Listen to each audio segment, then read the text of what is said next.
आज हम लोग ECCE अर्थात early childhood care and education के अंतर्गत प्रारंभिक बाल अवस्था देखभाल एवं शिक्षा के अंतर्गत हम लोग कुछ सीखेंगे। नेशनल एजुकेशन पॉलिसी 2020 के अध्याय 1 में ही early childhood care and education की बात कही गई है। दीक्षा ऐप पर भी निष्ठा होर ECCE का 6 मॉड्यूल का कोर्स कराया जा रहा है, जो काफ़ी ही महत्वपूर्ण है। आप लोग भी कर सकते हैं। आज हम लोग प्रारंभिक बाल अवस्था शिक्षा के विशिष्ट उद्देश्य के बारे में जानेंगे, समझेंगे। प्रारंभिक बाल अवस्था शिक्षा के विशिष्ट उद्देश्य हैं शारीरिक एवं गत्यात्मक विकास, that means physical and motor development. दूसरा है संज्ञानात्मक विकास, कॉग्निटिव डेवलपमेंट। तीसरा है भाषा का विकास, लैंग्वेज डेवलपमेंट। और चौथा है सामाजिक एवं संवेगात्मक विकास, सोशल एंड इमोशनल डेवलपमेंट। पांचवा है सृजनात्मक अभिव्यक्ति एवं सौंदर्य बोध का विकास। शारीरिक एवं गत्यात्मक विकास, इसका मुख्य उद्देश्य होता है कि पर्याप्त शारीरिक विकास के बनाए रखने में मदद करना। बच्चे का शरीर का विकास सही ढंग से हो, उनके मांसपेशियों का, हड्डियों का विकास सही ढंग से हो, ताकि वे अपने जीवन में अच्छा उनका फिजिकल विकास हो सके। दूसरा है कि बच्चों में सूक्ष्म और स्थूल गति कौशलों का विकास करना, जैसे कलम पकड़ने की आदत बनाना, जैसे कलम पकड़ना। फिर इसी प्रकार स्थूल गति के अंतर्गत साइकिल चलाना इत्यादि का विकास करना है। तंत्रिका पेशी का विकास करना, नर्वस सिस्टम का विकास करना। जो तंत्रिका तंत्र होता है जिसका उपयोग होता है वह जो है कि रह जाता है, और जिसका उपयोग नहीं होता है वह जो है कि नष्ट हो जाता है।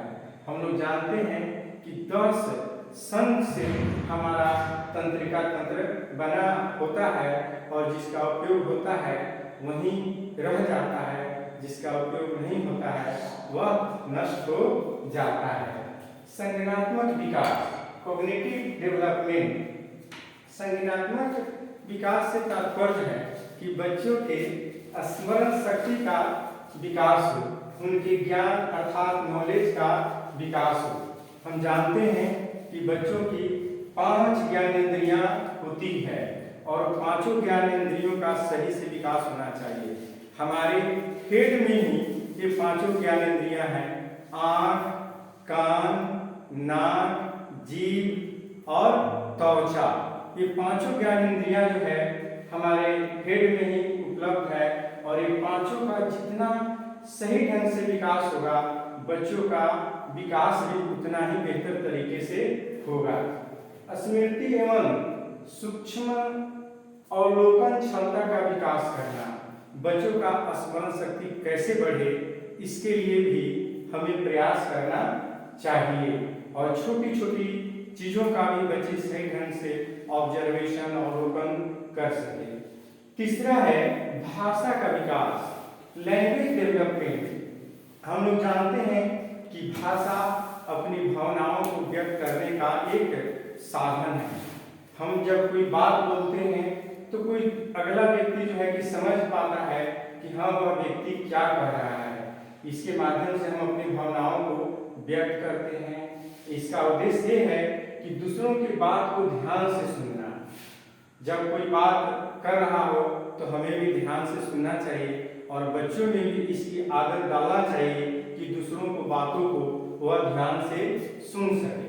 शब्द भंडार में वृद्धि करना, बच्चों को शब्द भंडार में वृद्धि करना बहुत ही जरूरी है। जब बच्चा पहला क्लास में नामांकन के लिए आता है तो करीब करीब 5000 शब्दों का भंडार उसके पास होता है। जब उसके पास शब्द भंडार होगा तो अच्छा से अपनी बातों को किसी के साथ रख सकता है और दूसरे की बातों को, भावनाओं को वह समझ भी सकता है। और चौथा है सामाजिक एवं संवेगात्मक विकास, सोशल एंड इमोशनल डेवलपमेंट। अरस्तु ने कहा था कि man is the social animal, मनुष्य एक सामाजिक प्राणी है और विभिन्न आवश्यकताओं की पूर्ति के लिए वह समाज में ही रहना चाहता है। तो समाज में माता पिता, चाचा चाची, अन्य लोग भी रहते हैं, तो किसके साथ हमें कैसा बर्ताव करना चाहिए ये हमें बचपन से ही सिखाया जाता है। जैसे बड़ों को प्रणाम करना, बड़ों के आने पर खड़े हो जाना, ये भी हमारी सामाजिकता का एक गुण है। और बच्चों में सुरक्षा की भावना विकसित करना, बच्चे जब सुरक्षित रहेंगे तभी वे आगे कुछ कर सकते हैं। तो बच्चों में सुरक्षा की भावना विकसित करना, कैसे वे अपने आप को बचा सकते हैं, कैसे सुरक्षित रह सकते हैं, कहाँ जाना चाहिए, कहाँ नहीं जाना चाहिए, इत्यादि भावनाओं को विकसित करना चाहिए। अपने संवेगों पर नियंत्रण करना, संवेग पर नियंत्रण करना बहुत ही जरूरी है। हम लोग जानते हैं मनुष्य के अंदर जन्मजात हंसना, रोना, ईर्ष्या करना, द्वेष करना, क्रोध करना इत्यादि गुण पाया जाता है। तो वे किस परिस्थिति में हंसे, किस परिस्थिति में वे रोए, यदि अब क्रोधित हैं तो उस परिस्थिति में कैसे अपने आप को नियंत्रित कर सकते हैं, इन भावनाओं को हमको बच्चों में प्रॉपर ढंग से डेवलपमेंट करना चाहिए। और पांचवा है सृजनात्मक अभिव्यक्ति एवं सौंदर्य बोध का विकास। हर बच्चे में एक सृजन करने की क्षमता होती है। एज फॉर एग्जाम्पल, यदि आप कोई कविता लिखते हैं और फिर इसी प्रकार बच्चों को कहते हैं कि तुम भी कविता लिखो, तो वह कविता जो है कि लिख सकता है।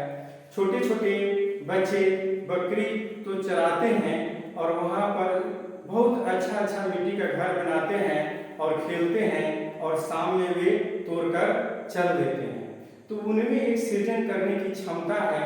वे घर बनाते हैं तो देखते हैं कि कहाँ पर खिड़की लगा है, कहाँ पर रहने की व्यवस्था है, कहाँ आंगन है। तो बच्चों में काफी सृजन करने की क्षमता होती है। छोटे छोटे वे खिलौने का निर्माण भी कर सकते हैं। साथ ही साथ सौंदर्य बोध का विकास होना, ब्यूटिफिकेशन का भी बोध उनमें होना बहुत जरूरी है। जैसे घर के आसपास में फूल लगाना, उन्हें पानी डालना, घर के जो है कि आसपास में साफ सुथरा रखना, साथ ही साथ अपने कपड़े को भी साफ रखना और अपने अंगों को भी साफ रखना इत्यादि का बोध कराना बहुत ही जरूरी है।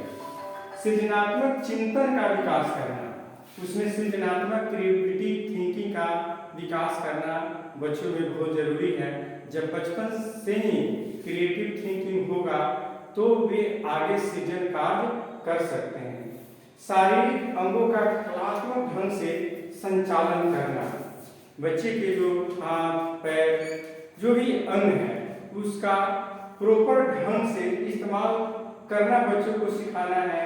कैसे हमको उठना है, कैसे बैठना है, कैसे कपड़ा पहनना है, कैसे दूसरों को आदर करना है, इन चीजों को सिखाना है ताकि उनका विकास सही ढंग से हो सके। आप इसकी विस्तृत जानकारी SCERT के प्रथम वर्ष के DELED के जो किताबें हैं उसमें आप देख सकते हैं। यह किताब गूगल पर SCERT.nic.in पर उपलब्ध है। धन्यवाद। यदि यह वीडियो अच्छा लगे तो लाइक, शेयर एंड कमेंट जरूर करें। आप सबों को पुनः एक बार बहुत बहुत धन्यवाद।